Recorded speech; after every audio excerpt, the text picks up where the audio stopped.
Is overtaking just as hard in the F1 game as it is in real life?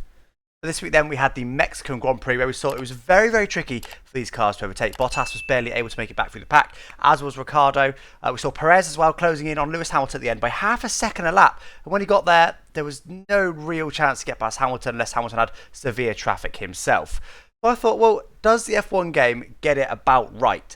Now I will say straight away, the dirty air effect is a lot less in the F1 game, but also so is the power of slipstream and DRS. DRS actually might not be too far off, but certainly slipstream is a lot less powerful. So do they balance each other out? Does it make it you able to follow a bit closer, but actually it's still just as hard to overtake when you're a very, very similar speed? Or actually is it just loads easier to overtake in the F1 game? Well, today we're going to find out. We're going to go around the Mexican Grand Prix. I'm going to be Valtteri Bottas. I'm going to try and see if we can overtake Lewis Hamilton. If it's easy, if we can do it at all, if it needs lots of overtake ERS, or if we can just do it with just DRS alone, we're going to find out. So let's get into it.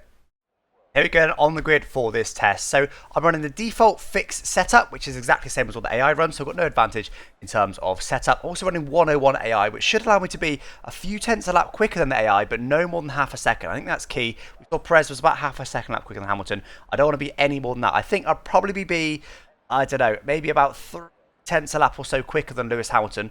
What we're going to do is we're going to get this start underway. We're going to push the Red Bulls out the way. We're going to hold the whole pack up, so it's just me and Hamilton out front, which will give us a fair test as possible. And hopefully then we're going to see if we're going to be able to overtake him. So let's get this race underway then. We're going to need to... Oh, Hamilton's had a appalling start, unfortunately. That is not what we want. Perez, by the way. Imagine if he had that start in real life. Absolute rocket ship of a start. This does allow us, though, we're going to say to push Red Bulls out the way. But Hamilton here is now alongside us. Not going to be as easy as I'd like it to be, but let's try and get Verstappen out of the way there. Hopefully Hamilton can go through. Where's Hamilton? Where's Hamilton? Just didn't go through. Just didn't bother going through. And now he's swerving about. Right, let's get Max Verstappen out of the way. Okay, let's overtake Alonso first. Let's get Max Verstappen out of the way. We need Lewis Hamilton to sail through nicely. I'm not actually going to do it here because that might affect Lewis Hamilton too much. He's on the outside, but he's on the inside for this next turn. Oh, a bit of contact there with Alonso. Let's try and push Verstappen here. Right, go away, Max. Go away, Max. Max, please. I know you're fighting for a championship, Max, but we're doing a tested. Go away. Oh, no. Oh, no. Okay, well, obviously we can't have a spin. But maybe try again here, because I think I can push him more here. Go away. That's more like it. Get out of it, Max. Lovely. Perfect. Okay, we've got Alonso just behind now. That's not the end of the world, though, to be honest. I might just push Max a little bit here as well. I've done it again. Anyway, let's look. This is all detail. Let's get forward to when it's just me and Lewis Hamilton out front. Here we go then. So we find ourselves on lap 2 with absolutely no corner cuts to allow us to catch up to Lewis Hamilton. And 4.6 seconds out to Alonso, so he's basically out of it. So we're just going to try and stick with Hamilton now.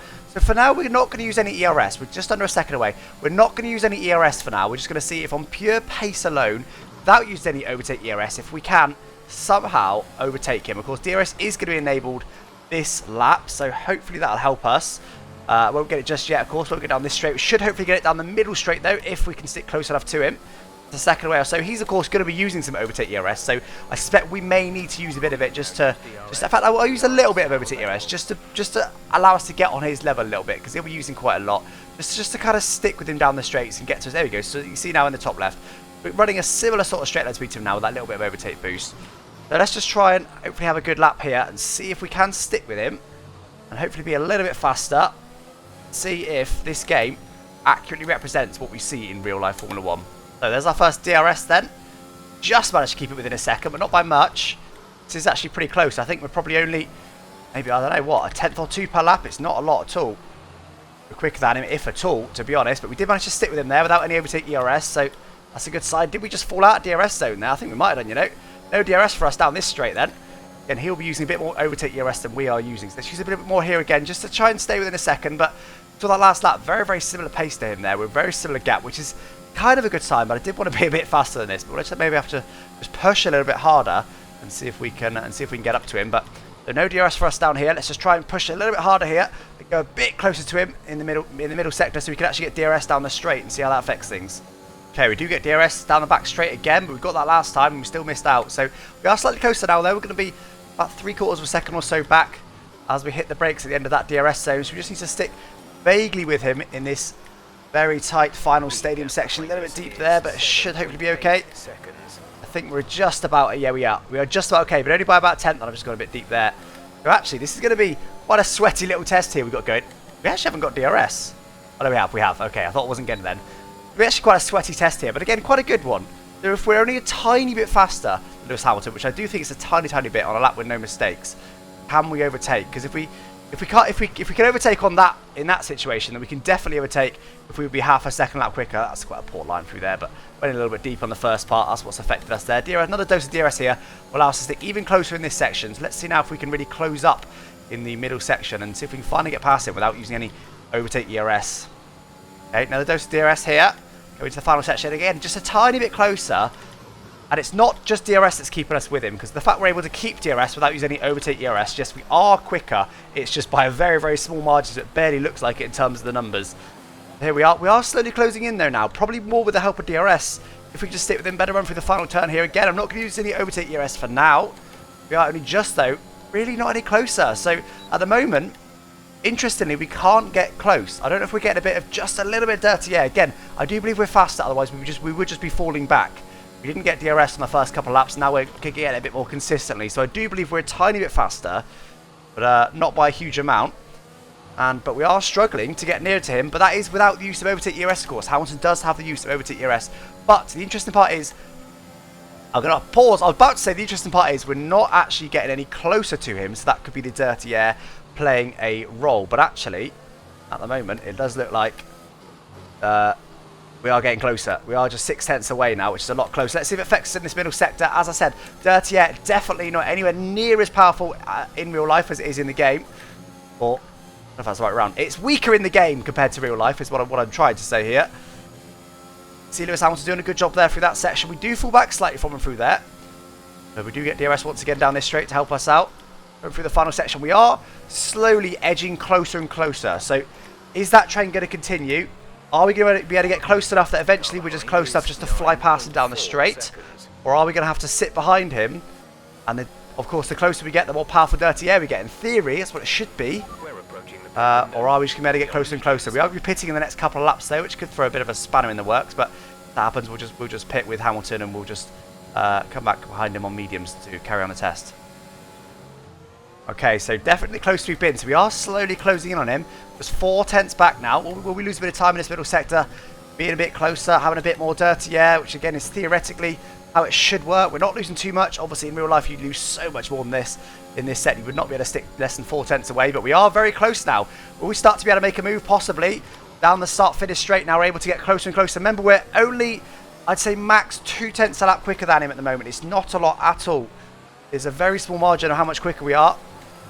No overtake ERS, of course, though, so that is a disadvantage for us. If we're able to overtake, with only being 2/10 a lap quicker, and without using any overtake ERS, that will be a clear indication that it's much, much easier to overtake in the game than it is in real life. Because, of course, in real life, they will realistically save up the battery and use it when they can. And I'll tell you what, Perez never got that close, did he? Perez never got that close. We've just forced Hamilton to go a little bit deep there. We're going to let him go for now. Quite slow on this apex. We're going to do another test here, see if we can stick this close for a whole other lap. Not going to overtake him down here, although, again, we'd probably have another opportunity there, but a bit of an AI is in the fact that he was quite slow there, so we're not going to get too close just because I don't want him to defend thin air and slow himself down again. Yet another little AI-ism, really, more than a physics test. Going for this middle section again. Can we stick that close and get that close again? Because clearly things aren't balancing themselves out. As I said, I knew the dirty air was weaker in the game compared to real life. What I wanted to see was the much less slipstream that you get in the game, and the probably less effective DRS. Will that counteract the weaker dirty air? At the moment, it doesn't look like it's going to do that. At the moment, it looks like it is just much easier to overtake in the game. But let's just wait here. We have fallen back a little bit in that middle section, but that could just be us doing a worse sector. We've got a little bit deep in there, but that allows us to take quite a late apex, get a better exit. Quite close. Oh, get a little bit deep in there. Again, late apex. Hamilton might box this lap. Actually, Hamilton will probably box the next lap. So we've got one more lap of this test. We're 6/10 lap back now. I don't think Perez was ever 6/10 back coming across the start-finish line. Again, this is going to be a bit too far back. So we have dropped back a little bit there. That could well be a bit of a dodgy lap. But again, look how close we're able to get into the braking zone. Now, of course, this is where it's really going to benefit us, because Perez would not have been able to stick this close in the first turn. We're quite close now. DRS again, we're not using any ERS overtake at all in the moment in this test, just to do a worst case scenario test, and we are, I mean, that is lunge distance, isn't it? I didn't lunge, but that would definitely be lunge distance in real life. Hamilton would have certainly had to defend that, and Perez, if he didn't, Perez probably would have lunged him and got him. So I suspect Hamilton is going to box next lap, actually. So we've got one more lap. See if we can stick close enough to him to make another overtake. Definitely could have overtaken him twice over by now. Trying to have a better middle sector here. Let's do a bit of a better test. Last time we had a dodgy middle sector. There you go. Look how close we are. 3/10 back. And although Slipstream and DRS is less powerful in the game than real life, the fact that Dirty Air is much, much less powerful is enabling us to stick plenty close enough that even without using any overtake ERS whatsoever, only using the default deployment by the car, we're able to stick so closely to him. Look at this. Less than 4/10 away at the final turn. AI gets slightly better traction, as they are, as I always say, inherently traction control, of course. They are a computer. Opening DRS here. Now, can we get close enough here? Again, no overtake ERS used. We've just been recharging the battery the whole time. And, yeah, I mean, the answer is clear to see. We were even just past him as we hit the brakes there into turn 1. So, pretty conclusive results there. We've done a worst case scenario test, and we've still been able to overtake. Worst case scenario of no ERS, no overtake ERS, and only being, I don't know, maybe 2/10 a lap quicker or so. Not a lot. It wasn't a huge amount. We were only just able to stick with him, and we were still able to overtake. So clearly, overtaking in the F1 game is much, much easier in real life. Now, the question is, do we want to see that changed? Do we want it to be almost impossible to overtake in the F1 game? Or would we rather actually it is like it is now? Personally, for me, I would like to see both things dialed up a bit. I want to see a bit more dirty air, and I want to see a bit more slipstream to make it probably maybe a little bit harder to overtake than it is now overall.